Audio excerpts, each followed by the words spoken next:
First up, anyone is welcome at any time to use the question and answer feature in the GoToWebinar panel to ask a question. We will do our best to get to those at the Q&A time later today, and we'll follow up as well if we need to. For those of you who may need to leave or are curious if this is being recorded, it is being recorded, and that recording will be shared within a few hours after the webinar concludes. Any of the content will also be available for download as well. Okay, first up, I'm going to quickly introduce the team presenting the webinar today. My name is Ian Goodridge, and I'm a product marketer at Spire Global, working within the Maritime team. And I'm joined today by Guy Knoll, who joined ESRI after about 25 years supporting the NOAA maritime operations around the USA. And we're also joined by Keith Fraley, who joined 40Geo from developing really fascinating geospatial solutions for RDS, Royal Dutch Shell. So we have a really strong kind of group here to run through some content, and we have a lot that we wanted to cover. And we also wanted to make sure that there was plenty of time for demonstrations, real live demonstrations, and Keith can actually be handling those for us. Okay, taking a look at the agenda, I'm going to start out with quick introduction of Spire Maritime. Thank you for everybody who, when registering, answered the question, how familiar are you with AIS data?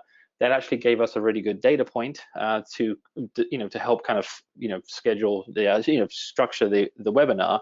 About 60% of you out there are very familiar or familiar with AIS data, and about 40-something% heard of it, haven't used it, or have no idea what it is. So we will spend just a couple of slides explaining AIS data, especially explaining the differences between terrestrially collected AIS data and compared to satellite-based terrestrial data, which is obviously one of the features that Spire offers. At that point, I'm going to switch it over to Guy to run through the ESRI part. He's going to be tackling some good subjects on maritime analysis, and we're also going to be touching on autonomous shipping in that section as well. So that's going to be really interesting.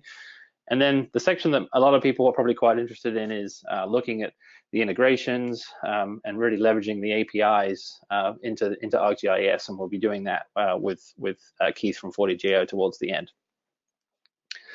Okay, great. So very quickly, just kind of highlighting Spire Maritime. That's our mission statement right there, and those of you who are familiar with AIS data obviously will appreciate what we're trying to do there. We collect data from global sources, and obviously we do maintain our own satellite constellation as well. Now, this is the slide that just to level set everybody, so I'm sure a few of you are maybe rolling your eyes and saying, okay, I know this, but when we talk about AIS, we're going to be throwing around quite a few acronyms today, so we wanted to make sure that we got this one out the way. It does stand for something, Automatic Identification System. And if there's any questions about that, obviously having Guy on the phone is great. I think he's actually one of the top guys on understanding how AIS was developed and used as well. So feel free to throw questions his way. It's originally designed as a collision avoidance system, and there's a lot of actual data inside those AIS messages. And that's where some of the more analytics interests have come from, is actually extracting kind of value from those messages and then using them on a global scale.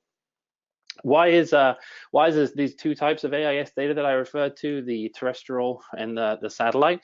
Well, if I show this slide here, which is looking at the Gulf of Mexico, it's particularly interesting because it actually shows why there is a need for satellite and terrestrial AIS data.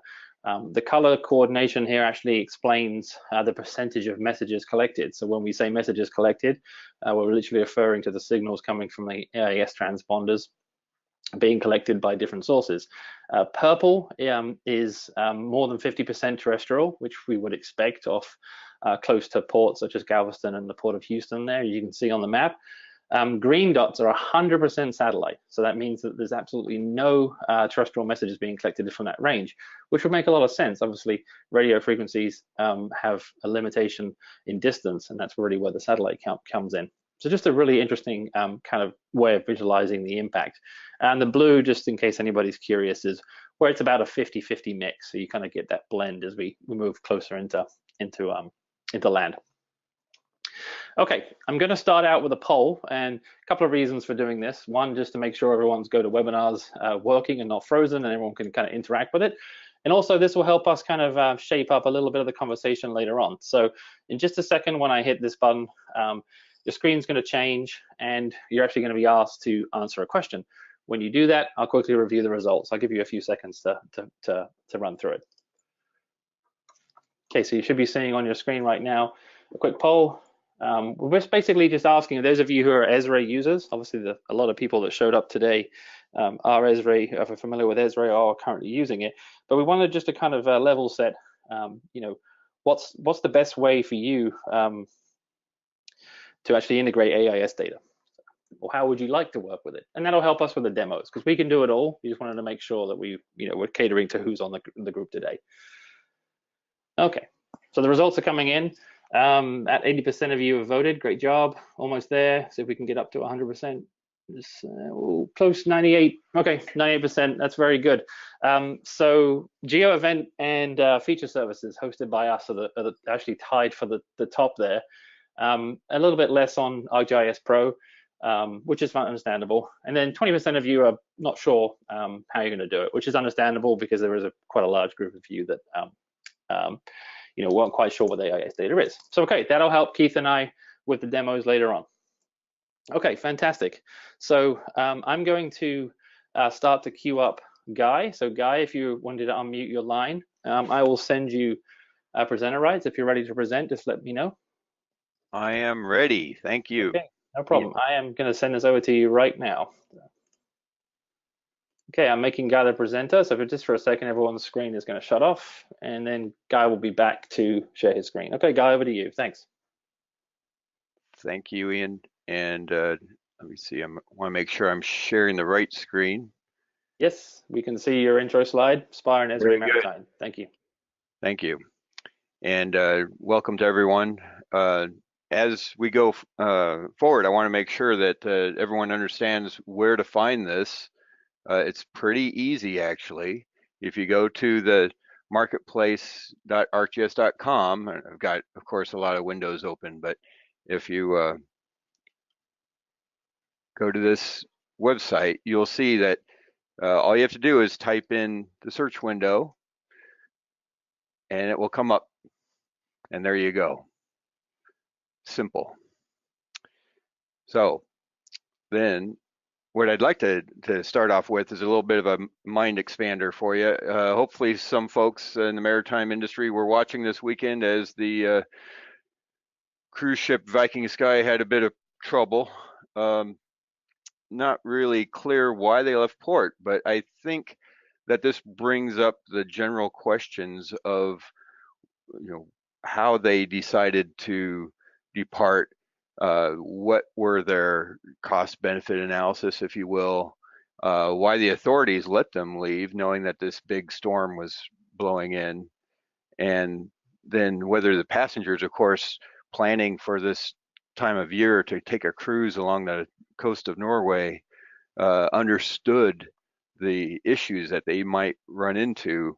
And I think that there's an opening here for analysis and tools that would provide solutions across these different questions. And ideally, it would inform not only the business to business or commercial entities, but also the end users or the customers of the cruise ships. And I think there's quite a risk there, not only from what was done with the ship itself, but also the helicopter operations. How do you choose to do helicopter ops versus keeping everybody aboard in that kind of sea state? I'd also like to present a very simple example here of how you could use AIS traditionally, the kind of aggregation of AIS to do route planning and voyage planning for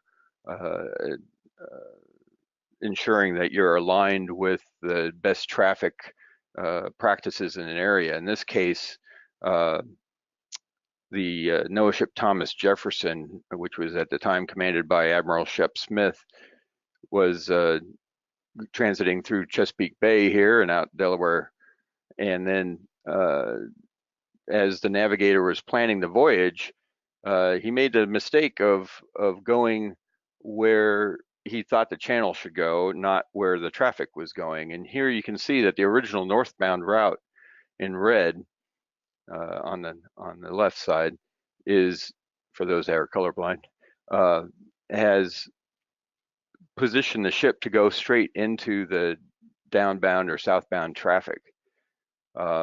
Since I'm also using the raster, you can see that's obliterating some of the coverage of the chart too, which is another reason to use ENCs and not raster charts. Once they optimized the route to actually align with the traffic northbound, they moved it over to the green side. This had the advantage for the commanding officer of not being woken up every 20 minutes as they were crossing traffic. Here you can see in detail how they were quite far off from the expected traffic routing. And I think this is just, again, another short example of the kinds of things you can do with proper AIS analysis. So once they got it all fixed, they had a very clean route up, and the CO got a good night's sleep on the way up to Baltimore. So again, talking to Ian's point, situational awareness begins with understanding what's around you. And AIS was originally developed as part of the Global Marine Distress System to eliminate radar-assisted collisions. And I'm not going to restart now. And indicate intent of the other mariners around you. So that's why it has the ROT, or rate of turn, the heading, and the destination fields, not just course made good and speed made good, which you could get from the radar as well. And the idea was that combined with good radar observation, the mariners would have a better sense, if you will, of what the other mariners were doing around them. As that became more complete, I guess, and the mariners went to shore and explained how this worked to those running the vessel traffic system, that became kind of a shorthand for the pilot to pilot and pilot to harbor master planning as well. And then, of course, shipping companies started doing trend analysis. Where are the ships going, and where, and that became a market driver for the satellite-based systems like what Spire provides now. So I think the next and natural extension of that is to bring it into real-time analytics. We're trying to automate the production of services for nautical charting and the navigation services of the national hydrographic authorities. And I think that this pairs well with what Spire is doing in real-time API and analytics on top of the vector data.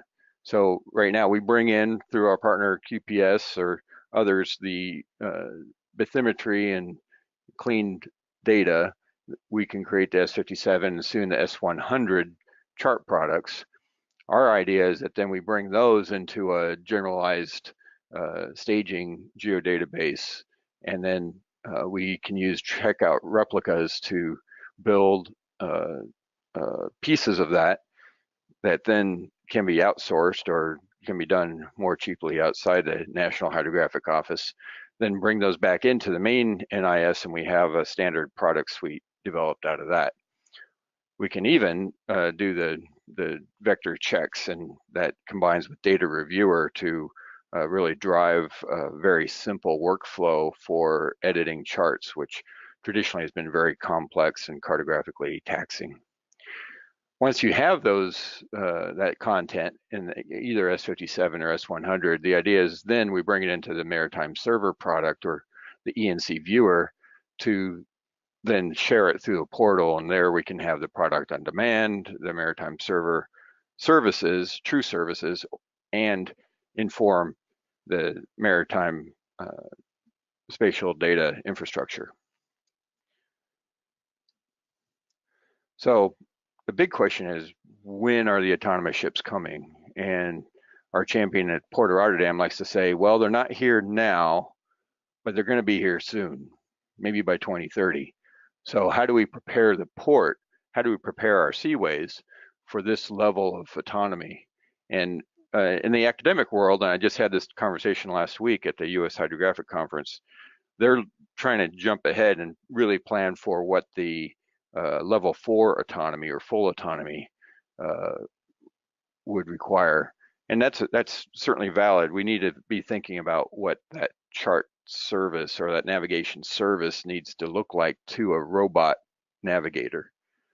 But we also need to think about this hybrid, and the hybrid or level 3 autonomy is going to be required before we get to level 4, right? Because we're going to have to, just like we do on the roads with autonomous cars, have the ability for a human operator to intervene or intercede when the robot doesn't know what to do. Ideally, that means that they both, the human operator and the robot navigator, are seeing the same information at the same time. And I think that this is yet another implementation pattern for the real-time analytics that Spire is creating on the AIS. Just as another example, I created this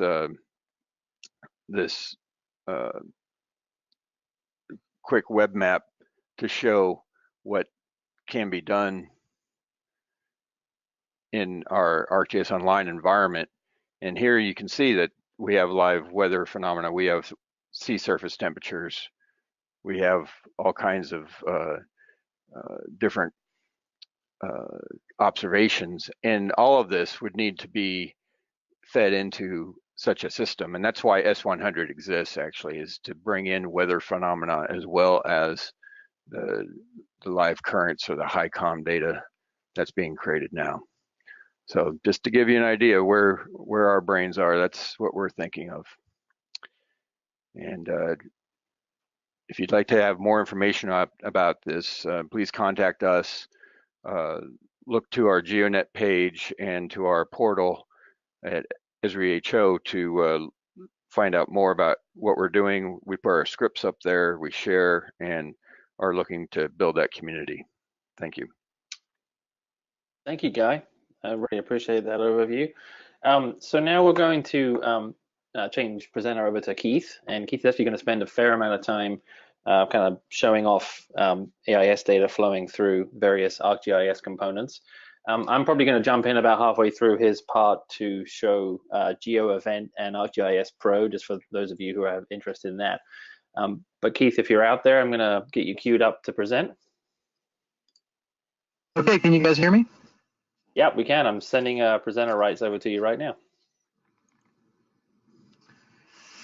Okay, great. Can you guys see my screen? Yep, we can. Thank you. Okay, perfect. Let's go ahead and move this. Go to meeting icon. All right. So yeah. So my name's Keith Fraley. Fantastic stuff from Guy. Really interesting to see where autonomous shipping is going. And I've been using AIS for a long time. You know, the thing that's amazing is to watch the application and the derivative products of AIS evolve over time. Like I was saying, you know, it was originally designed as a collision avoidance system, and it is so much more than that. I know it's spawned kind of into this billion-dollar industry. But you know, why does it matter, right? Why is it important? What does it give us over something like marine-based radar or things like that? And from my perspective, so I spent the last 13 years at a large oil and gas company building out common operational pictures. So the idea is that, you know, we can track things that move, and a lot of that was in response to Macondo. But you know, the bottom line is when we sat down and we started looking at, okay, let's build out a COP. What are the different components? And it always starts with where are my assets? Where are my vessels? Where are my helicopters? And AIS was a natural fit for that need.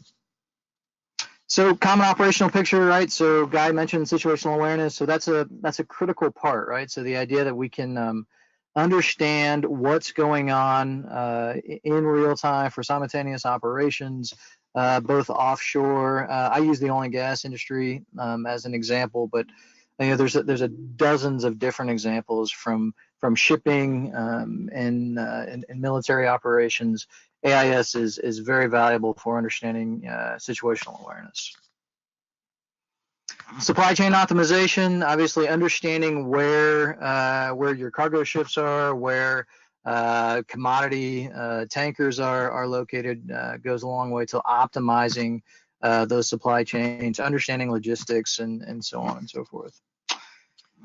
Remote monitoring is another big one. Understanding not just from a common operational perspective, picture perspective, but also understanding anomaly detection, right? So what GIS folks commonly think of as geofencing, right? So we've been doing geofencing for decades, but this kind of takes it to a whole new scale, right? The ability to do geofencing across tens of thousands of records a second and billions of historical points, right? And what that allows you to do is enable the ability to see vessels that are entering and leaving, certain buffers or areas around critical assets, and alert notifications because of those.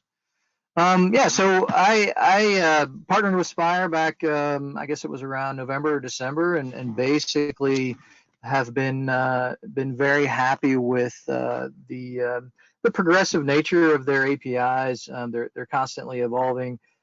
This is developers.sense.spire.com. I mean, basically, this is just the documentation on how to get started leveraging their APIs.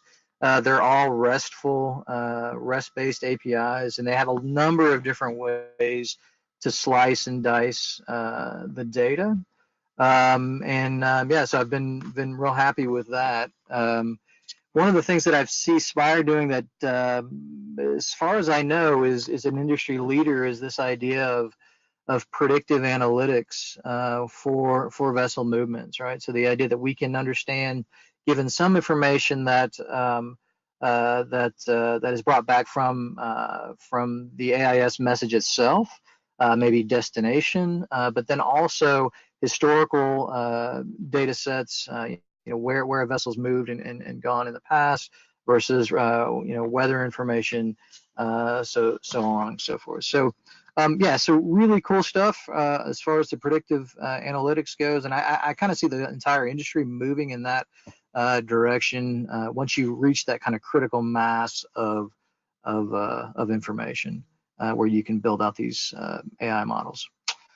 So the primary method for getting data, as the poll mentioned, for getting data into an ESRI component would be to leverage the REST APIs in GeoEvent Server, which is a fantastic product put out by ESRI, and that dovetails very nicely with their kind of overall enterprise architecture approach, where once you create those feature services and map services, you can push those into the whole suite of ESRI products.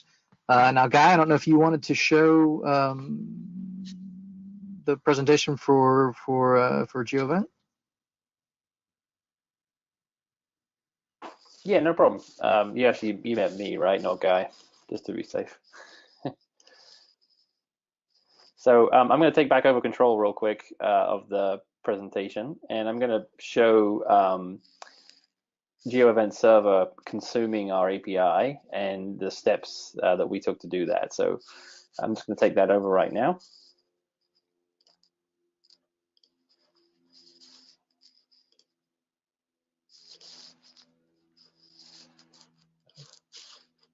Okay, so those of you who are familiar with this kind of environment, hopefully you're seeing a Windows Amazon machine running ArcGIS Enterprise with GeoEvent Server and Portal. And there's a couple of things going on here to review. There's a script running in here. It's a Python script that is available on our website, on our ESRI integration page. And one of the reasons why we went with a Python script feeding into GeoEvent isn't to avoid the connector issue. but it actually enables you to do a little bit of modification of that API, just to make it, you know, a cleaner transition through geo event. So what this script is doing, and again, it's freely available. All you need from us is a token to access the API, which obviously, you know, feel free to reach out. I'll share that information later on. And it's being consumed into geo event, being put into a folder.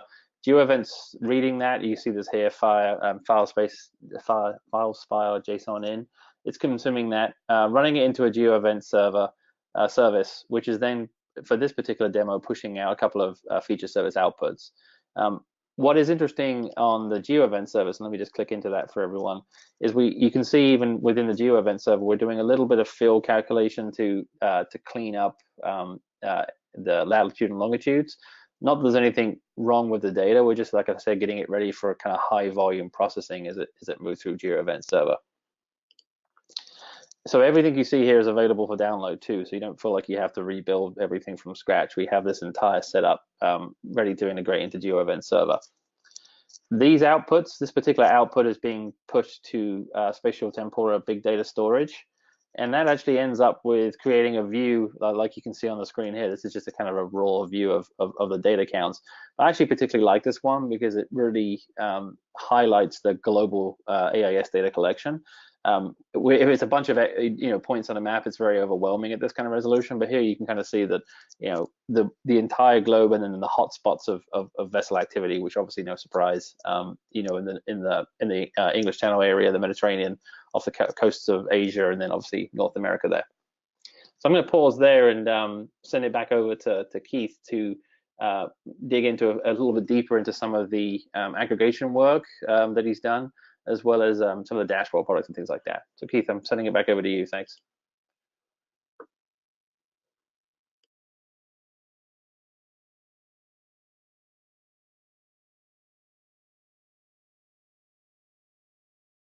Okay, it's back over to you.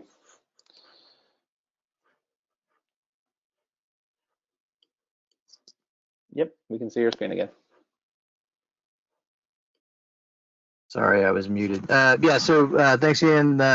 We mentioned obviously ArcGIS Server and ArcGIS GeoEvent Server, fantastic ways to get done. Thanks for that demo. There are, one of the nice things is that there are a multitude of different ways to get access to the data, and that's one of the beautiful things about having a REST API, right? So depending on your programming language of choice, you can interact with that via Python or C++ or even FME, Java, C#. All these different kinds of programming environments can allow you to access directly to those APIs, and from that you can do some pretty interesting stuff. And so what I'm going to show at 4DGeo is some of the work that we've been doing historically, and then also with real-time information, obviously from a common operational picture and a remote monitoring perspective.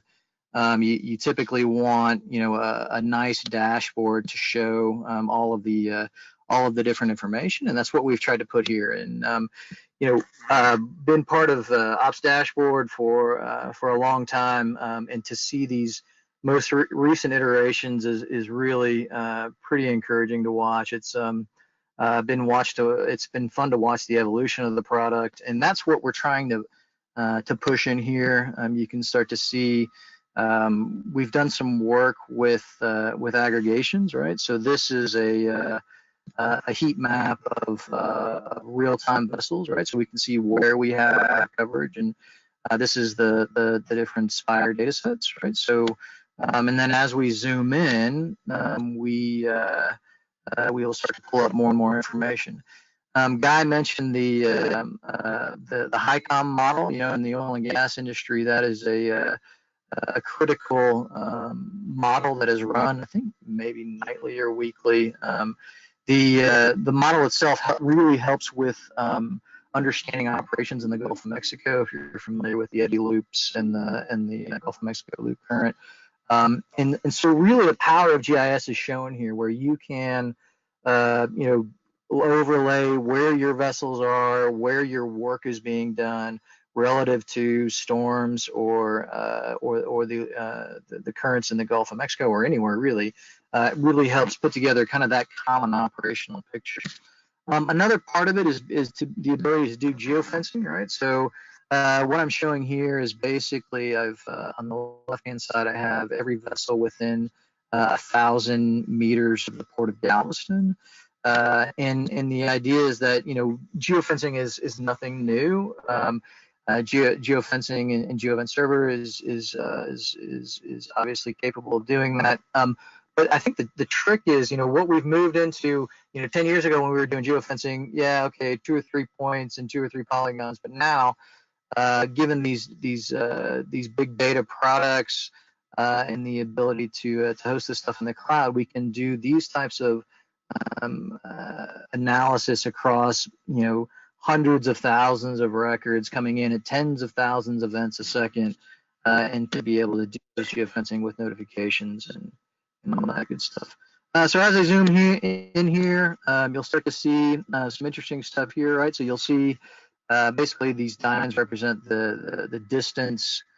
Those are three nautical miles to the port centroid, right? And then the other interesting thing here is the ability to draw polygons, right? So we've been doing a lot of work with AIS information on building out the actual outline of the boat, which is pretty cool because the points are one thing, but you really, when you zoom in at this scale, you've got to be able to understand context and what size these vessels are relative to each other, right?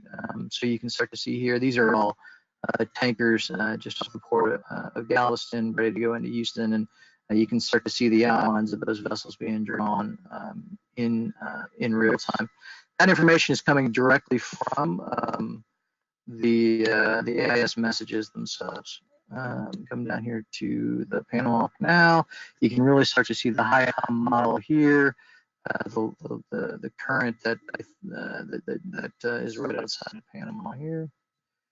We'll go ahead and zoom in. Start to see. I think this is a pretty good example because it shows relative to one another how big these vessels are when they're going through the canal. So that's really cool, right? So you can see basically that the dimensions of that boat fit relatively well inside that canal, and these are the little tugs that are aiding that vessel through. Trying to think where else we've got some pretty cool examples. But really, this is just about remote monitoring, the ability to do common operational picture at a global scale is really important for a lot of different industries, and that's what I'm hoping to show here. We've also been doing a lot of work with ADSB, which is obviously not the point of this presentation, but it does highlight the power of these IoT devices and the big data analytics.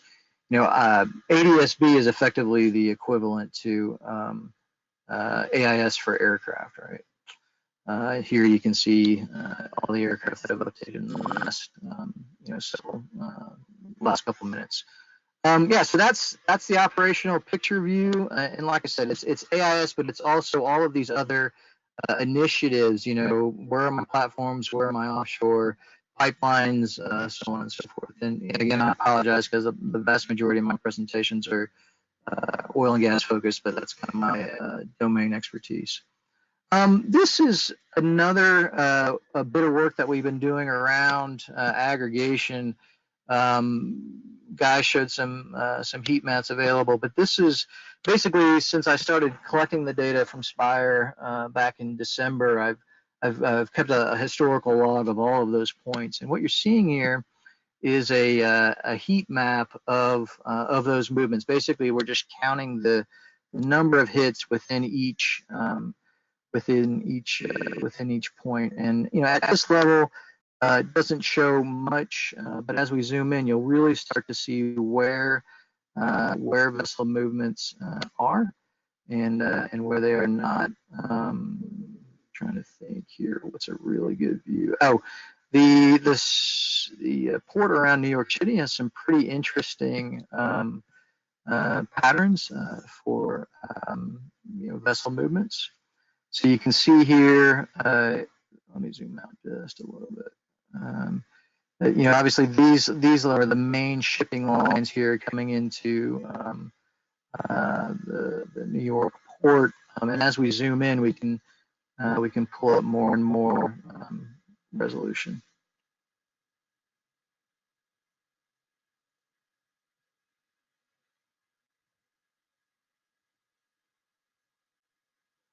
Yeah, I call this my light bright demo. I don't know if you guys are. I may be dating myself because I actually looked it up. Wikipedia said the light bright came out in like 1967, so I'm fairly certain I'm dating myself. But if anybody is familiar with light brights, this is my light bright demo of the data. But it really starts to show and highlight the ability to do aggregations of billions of points. What you're seeing here is around 1.5 billion records being aggregated through space and time. We're using the ESRI protocol to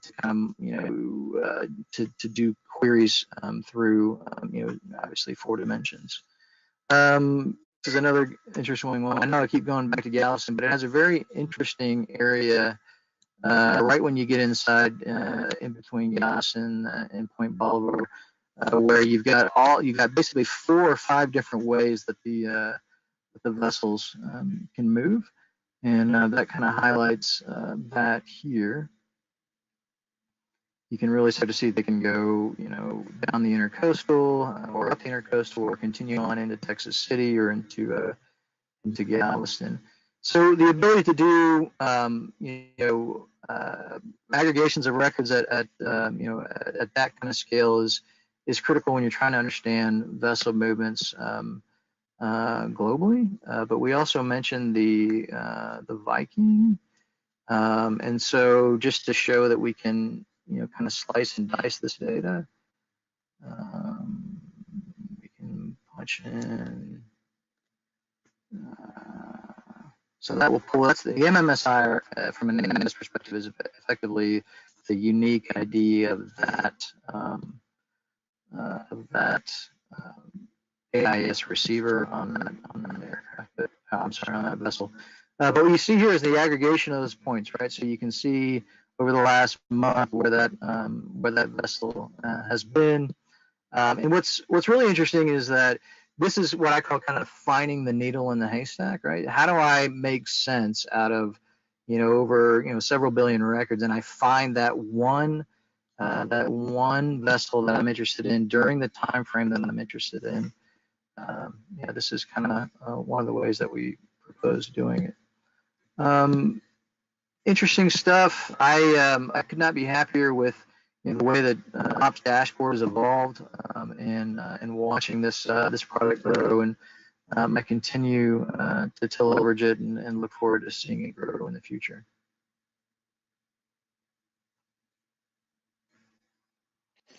All right. Take ad hoc requests if you're interested.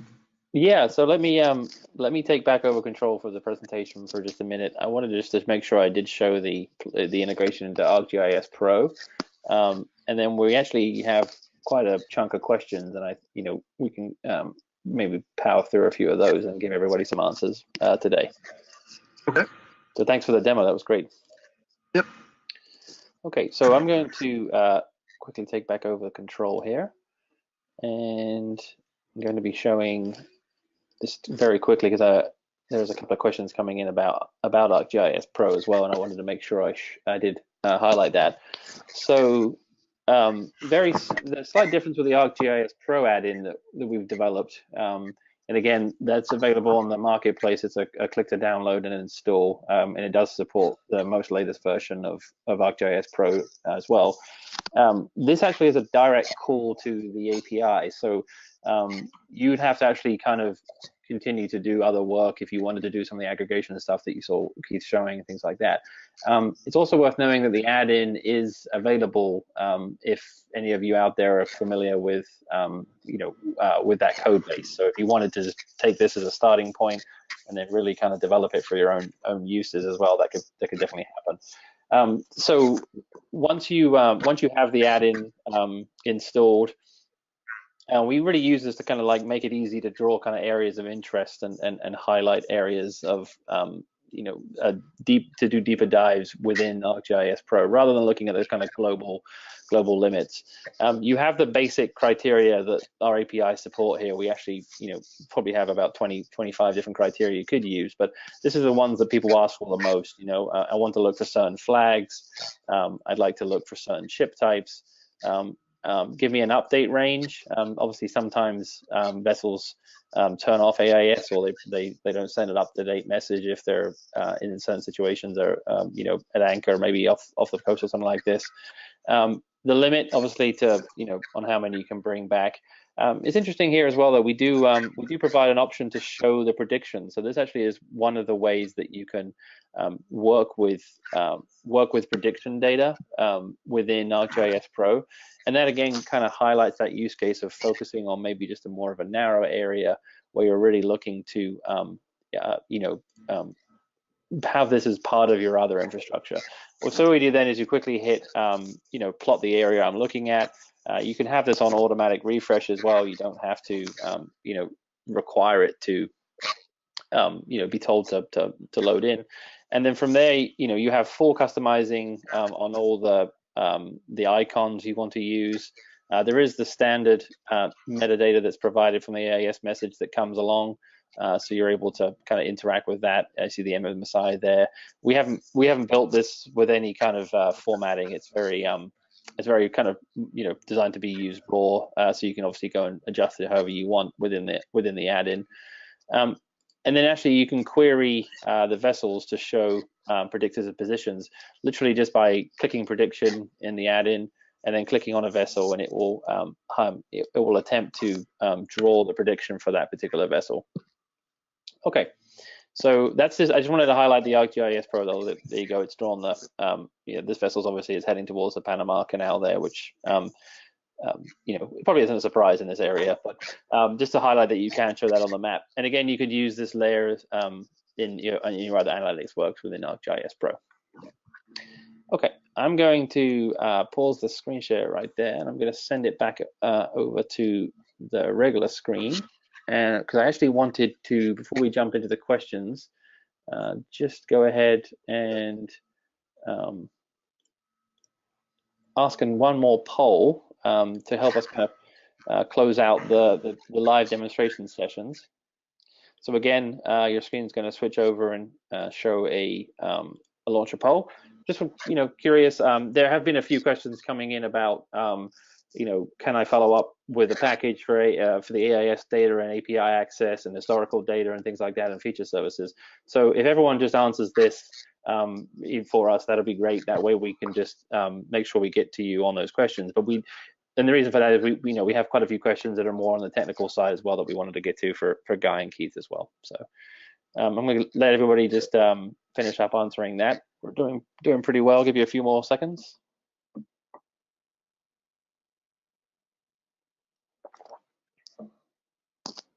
Okay, almost there. It's about 75% of you have responded, so that's great. Thank you so much for that.